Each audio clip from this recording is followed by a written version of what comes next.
अस्सलाम वालेकुम my YouTube family. अल्लाह ताला की नेमतों की शुक्र के साथ आज जो मैं रेसिपी आपको सिखाने जा रही हूँ अफ़गान खजूरी की है। जैसा कि आप देख सकते हैं ये बहुत ही खस्ता बनती है, बिल्कुल इसका जायका बिस्किट के जैसे होता है, बहुत डिफरेंट होता है। आप ज़रूर इसे ट्राई कीजिएगा। शाम की चाय के साथ आप इसे इंजॉय कर सकते हैं, गेस्ट के लिए बना सकते हैं, बच्चों के लंच बॉक्स के लिए बना सकते हैं। आप इसे बनाकर एयर टाइट जार में भर के रख भी सकते हैं, ये ख़राब नहीं होती है। अब चलते हैं इंग्रेडिएंट्स की तरफ। यहाँ पर हमने 1 कप मैदा लिया है, हाफ़ कप हमने सूजी ली है और हाफ़ कप हमने चक्की का आटा लिया है। घी हमने 4 टेबल स्पून लिया है, आप चाहें तो बटर भी ले सकते हैं, ऑयल नहीं लेना, घी से खस्ता बनती हैं। यहाँ पे हमारे पास बलाई है हाफ़ कप पिसी हुई चीनी है और हाफ़ कप से थोड़ा कम पिसा हुआ नारियल है। आप चाहें तो बलाई की जगह दूध भी ले सकते हैं। बेकिंग सोडा और east powder half tea spoon हमारे पास जाएगा, 1 अंडा जाएगा। क्वांटिटीज़ का बहुत ध्यान रखना है। यहाँ पर 2 कप के साथ ये सारे इंग्रेडिएंट्स डले हैं, 2 कप इस तरह के, 1 कप मैदा है, हाफ़ कप हमारे पास आटा है और हाफ़ कप ही हमारे पास सूजी है। तो बाकी इंग्रेडिएंट्स आपने अपने क्वांटिटी के अकॉर्डिंग कम या ज़्यादा कर लेने हैं।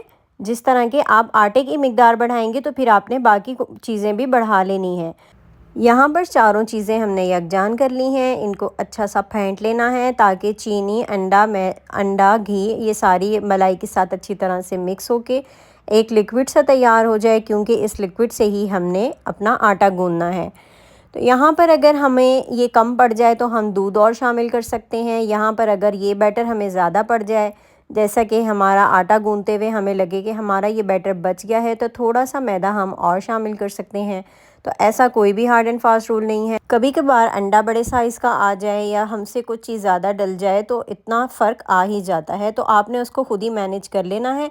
अब यहाँ पे ड्राई इंग्रेडिएंट्स की बारी है। हमने मैदा, सूजी और आटे के अंदर हमने सबसे पहले यहाँ पे बेकिंग सोडा डाला है हाफ़ टी स्पून, और यहाँ पर हमने ईस्ट डाल देना है हाफ़ टी स्पून।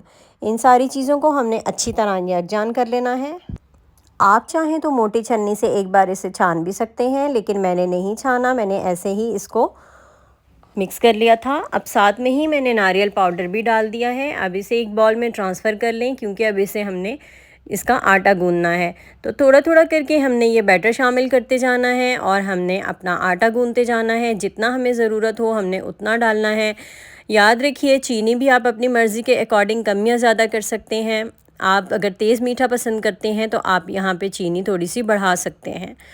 तो यहाँ पर मैंने थोड़ा थोड़ा करके ये सारा मिक्सचर डाल के आटा तैयार कर दिया। इसका आटा बहुत सख्त भी नहीं होगा और बहुत पतला भी नहीं होगा। इसका आटा अभी आप जैसा कि आगे देखेंगे थोड़ा सा नरम होना चाहिए। जिस तरह का हम बिस्किट्स के लिए आटा तैयार करते हैं, सेम उसी तरह का ही इसका आटा भी तैयार होगा। तो यहाँ पर मैंने थोड़ा थोड़ा करके सारा बैटर शामिल कर दिया है। जैसा कि आप वीडियो में देख सकते हैं, इसका आटा बिल्कुल भी रोटी वाले आटे की तरह नहीं है, इसका आटा पूरी के आटे की तरह भी नहीं है। बिल्कुल इसका आटा वैसा है जैसे हम बिस्किट्स के लिए आटा तैयार करते हैं। तो यहाँ पर सारा बैटर डालने के बाद आप इसकी कंडीशन और इसकी आप कंसिस्टेंसी देख लेंगे कि किस तरह होगी। अब ये बिल्कुल 1 से 2 टेबल स्पून बच गया है, तो ये मैं सारा ही डाल दूँगी और इसको दोबारा अच्छे से एक मिक्स दूँगी। अभी आप आटे की कंसिस्टेंसी चेक कर लें कि ये किस तरह का है। बिल्कुल इसी तरह का ही आपका भी होना चाहिए। अगर आपने आटा सख्त गूंद लिया या आपके पास बैटर कम है तो आपकी जो खजूरी होगी वो अंदर से कच्ची और ऊपर से सख्त हो जाएगी और बिल्कुल भी क्रिस्पी नहीं होगी। हमें बिल्कुल खस्ता खजूरी बनानी है, तो उसके लिए हमें आटा इसी तरह ही गूंदना है, थोड़ा सा पतला टाइप ही, क्योंकि हम अब इसे थोड़ी देर के लिए ढक कर रख देंगे। उसके बाद ये बहुत सेट हो जाएगा, जिस तरह के आप देख सकते हैं। 20 मिनट रखने के बाद मैंने इसको दोबारा से मिक्स किया, अच्छी तरह से मैंने इसको दोबारा से गूंद लिया ताकि आटे के ऊपर एक अच्छी सी शाइन आ जाए। जो हमने घी डाला था उसने अपना सारा असर दिखा दिया है, घी ऊपर नज़र आने लग गया है, तो आप समझें कि आपका आटा यहाँ पर रेडी है।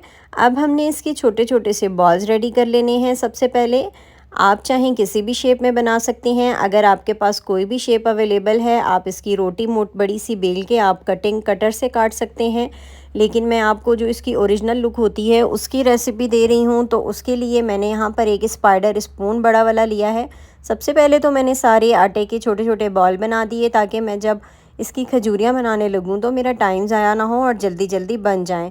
तो अब मैंने यहाँ पर स्पाइडर स्पून लेना है। अब मैंने जो एक बॉल बना के रखा हुआ था उसे मैंने स्पाइडर स्पून के ऊपर फ्लैट किया। आप जिस तरह देख सकते हैं, हल्का ज़्यादा ज़ोर नहीं देना, फिर हल्के हाथ से उसको रोल करते जाना है तो इसके ऊपर एक डिज़ाइनिंग आ जाएगी और इसकी प्यारी सी शेप बन जाएगी जिस तरह आप देख सकते हैं। आप चाहें तो मैं इसे लंबाई में करी हूँ, आप चाहें तो चौड़ाई में भी इसे शेप दे सकते हैं। उस तरह से दूसरी शेप बन जाएगी जिस तरह की इसकी ये रिंग्स हैं स्पाइडर स्पून के। तो यहाँ पर जिस तरह मैं शेप दे रही हूँ आप इस तरह भी दे सकते हैं। मैंने सारी खजूरियों को शेप दे दी है। इस तरह आप देख सकते हैं, अगर एक साथ सारे बॉल बना के रखेंगे तो जल्दी से सब शेप आ जाएगी और फिर फ्राई भी हम जल्दी से करने लग जाएंगे। तो यहाँ पर हमारा काफ़ी टाइम सेव हो गया था। आप इस तरह की कोई भी चीज़ बना रहे हों, कबाब हों, कोई इस तरह की पकवान हों या बिस्किट्स हों, कुछ भी हों, आपने सबसे पहले एक चीज़ को ट्राई करना है। एक चीज़ आप ऑयल में डाल के चेक करेंगे, अगर वो सही फ्राई हो रही है तो बाकी सब भी आप फ्राई करेंगे, वरना आपकी सारी मेहनत ज़ाया भी हो सकती है। समटाइम्स हमसे कुछ क्वांटिटीज़ गड़बड़ हो जाती हैं तो उसकी वजह से हमारी चीज़ टूटने लग जाती है ऑयल के अंदर जाकर। तो आपने एक डाल के चेक कर लेनी है, अगर आपकी खजूरी सही फ्राई हो रही है तो बाकी भी आपने कर लेनी है। हल्की आंच पे इनको फ्राई करना है, गरम ऑयल में। आंच तेज़ रखी तो ऊपर से जल जाएंगी और अंदर से आटा कच्चा रह जाएगा। तो यहाँ पर हमने जब एक चेक कर लेना है, अगर हमारे पास वो परफेक्ट बनी तो फिर ठीक है, अगर नहीं तो फिर हम उसमें थोड़ा सा रद्द-बदल कर सकते हैं। थोड़ा सा मैदा या थोड़ी सी सूजी या आटा डाल के दोबारा उसे गूंद के फिर हम दोबारा एक डाल के ट्राई करेंगे। अगर हमारी खजूरी नहीं टूट रही तो फिर परफेक्ट है, फिर हम इसे बनाना शुरू कर देंगे। तो यहाँ पे हल्की आंच पे इसे गोल्डन फ्राई करना है। आप चाहें तो थोड़ा डार्क कलर भी दे सकते हैं। आंच बिल्कुल हमने हल्की रखनी है, तेज़ रखी तो ये सब जल जाएंगी और अंदर से कच्ची रह जाएंगी। तो यहाँ पर हमने सारी फ्राई कर ली थी हल्की आंच पे। उम्मीद है आपको मेरी ये रेसिपी पसंद आई होगी। अगर कोई भी आपको क्यूरी हो तो आप कमेंट बॉक्स में मुझसे पूछ सकते हैं, मैं ज़रूर रिप्लाई करूँगी। तो चलिए रेसिपी का अख्तिताम करते हैं इस दुआ के साथ कि अल्लाह पाक आपके दस्तरख़्वान में बरकत दे, आपके रिस्क में बरकत दे, आप लोगों के घरों आबाद रखे, सबके दस्तरख़्वान हरे भरे रहें। तो मुझे अपनी दुआओं में याद रखिएगा। मिलते हैं एक नए दिन के साथ, एक नई रेसिपी के साथ। तब तक के लिए मुझे इजाज़त दीजिए। अल्लाह हाफ़िज़।